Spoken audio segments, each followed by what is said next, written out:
ఓం మహాగణాధిపతయే నమః. ఓం గురుభ్యో నమః. ఓం శ్రీమాత్రే నమః.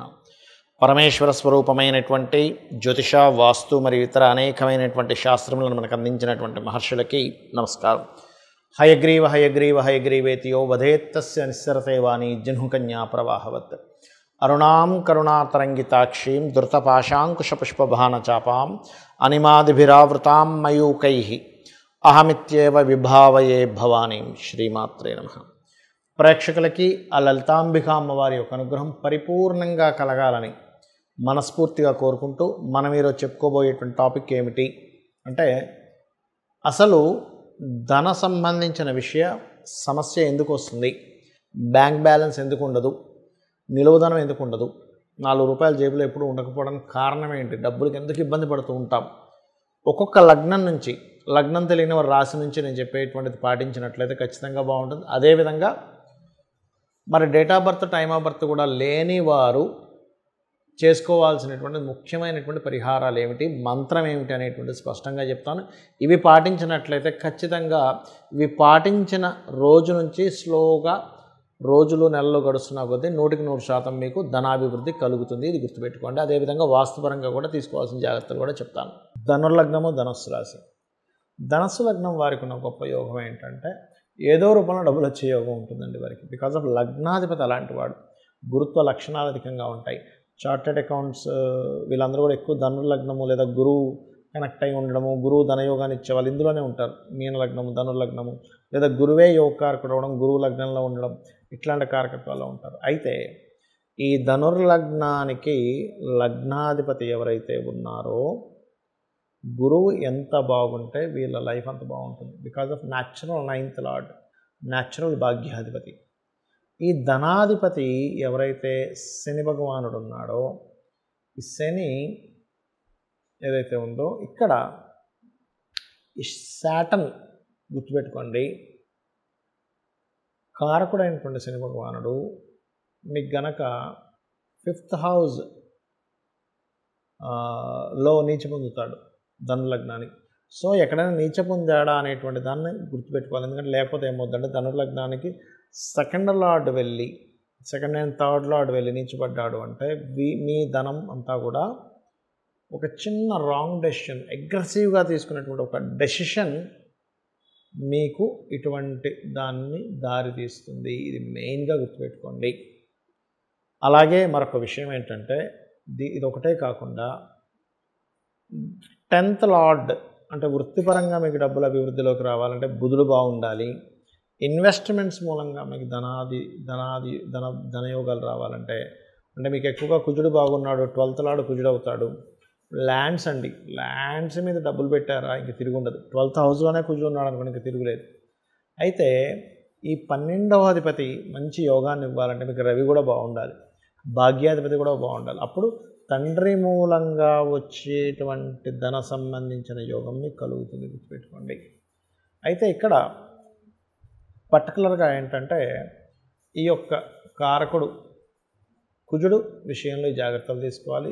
రెండవది ఏమిటి అంటే, దీంతోపాటు మీకు న్యాచురల్గా మనీ సర్క్యులేషన్ కారకుడు శని భగవానుడు అవుతాడు. కాబట్టి మీకు ధనాన్ని ఇచ్చే కారకుడు శని భగవానుడు అయినందుకు కొంచెం కేతుతో ఒకవేళ ఉన్నట్ల లేదా కుజుడితో ఉన్నట్లయితే అనవసరమైన ఘర్షణలు వస్తూ ఉంటాయి.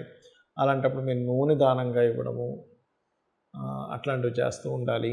అండ్ అదేవిధంగా ఇక్కడ ఒకటే గుర్తుపెట్టుకోండి, ఎక్కువగా మీరు ఓం ధర్మాధ్యక్ష ధనాధ్యక్ష ధనధాన్య వివర్ధనీయ నమః మంత్రం ఎక్కువగా చేసుకోండి. మీకు ఫైనాన్షియల్ గ్రోత్ అనేటువంటిది బాగుంటుంది. ఇక్కడ వాస్తుపరంగా కూడా తీసుకోవాల్సినటువంటి జాగ్రత్త ఏమిటి చూసుకున్నట్లయితే, వాస్తులో ఉత్తరే నిధి సంస్థితం అన్నారు. ఉత్తరంలో పొరపాటును కూడా టాయిలెట్స్ ఉండకుండా చూసుకోండి. ఇది కూడా మెయిన్గా మీకు ఫైనాన్స్ లేకపోవడానికి కారణం. బ్యాంకులో డబ్బులు ఉండట్లేదు అంటే వాయువ్యంలో ఏదైనా దోషం ఉంటుంది, అంటే వాయువ్యం తగ్గడం పెరగడం ఉంటుంది.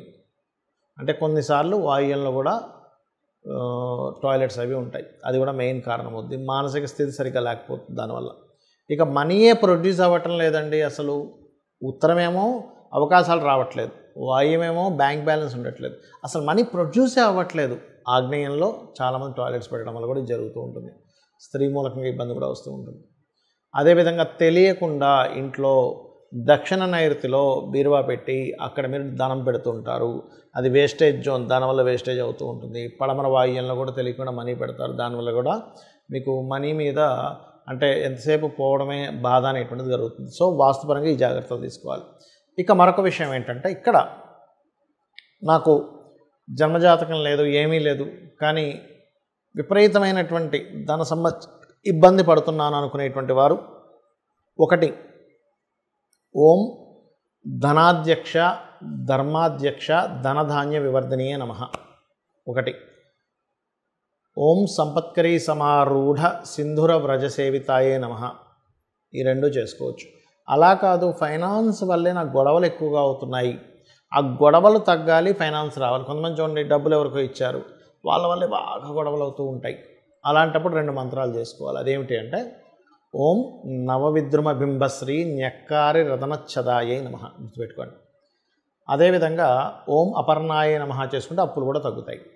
అయితే మనకి చూడండి, కొన్ని మనకి వీడియోల్లో చెప్తూ ఉంటారు, చాగంటి వారు కానీ సామవేదం వారు కానీ మనకి వీడియోలో వస్తుంటాయి, లక్ష్మీ స్థానాలు ఇవి లక్ష్మీ స్థానాలు. అవేమిటి అసలు?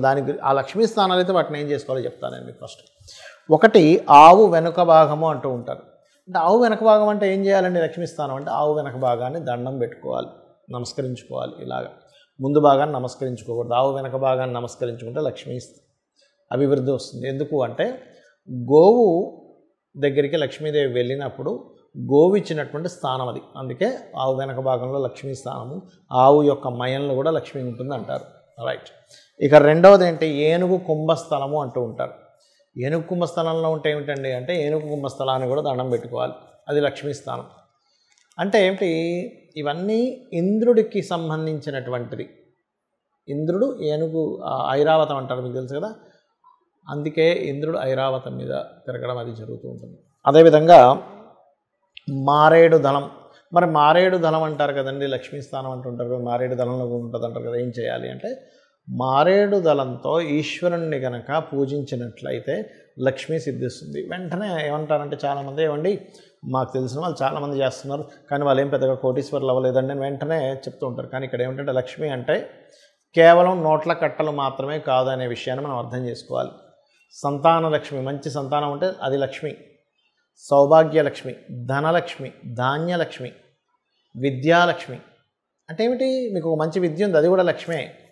మంచి ధాన్యం ఉంది, లక్ష్మియే. ఆరోగ్యం ఉంది, అది కూడా లక్ష్మియే. అసలు లక్ష్మి అంటే అర్థం ఏమిటంటే గుర్తింపు. మీలో ఉన్నటువంటి టాలెంట్ మీరు గుర్తించి దాన్ని అభివృద్ధి చేసుకుంటే అదే లక్ష్మి. గుర్తుపెట్టుకోండి, మనలో ఉన్న టాలెంట్ మనం ఫస్ట్ గుర్తించాలి. లక్ష్మి నా రూపంలో ఏ రూపంలో ఉంది నా దగ్గర, ఆ రూపాన్ని గుర్తించడమే లక్ష్మి. రైట్. అదేవిధంగా పద్మంలో లక్ష్మి ఉంటుందంటారంటే ఏం చేస్తారు అంటే, పద్మాలతో లక్ష్మీదేవిని అష్టోత్తరం చేస్తూ పూజిస్తే లక్ష్మీ అభివృద్ధి. పద్మాలతో హోమం కూడా చేస్తారు. పద్మముకు ఉన్నటువంటి స్థితి ఏమిటి మనం అర్థం చేసుకోవాలి. ఎందుకు పద్మానికి? పద్మం వాటర్లో ఉంటుంది, బయటికి చక్కగా విచ్చుకొని ఉంటుంది. కిందని చూస్తే, దాని కాడ కింద చూస్తే మొత్తం అక్కడంతా నాచు బురద ఉంటుంది. అంటే ఏమిటి? ఇక్కడ మనం అర్థం చేసుకోవాల్సింది ఏమిటి?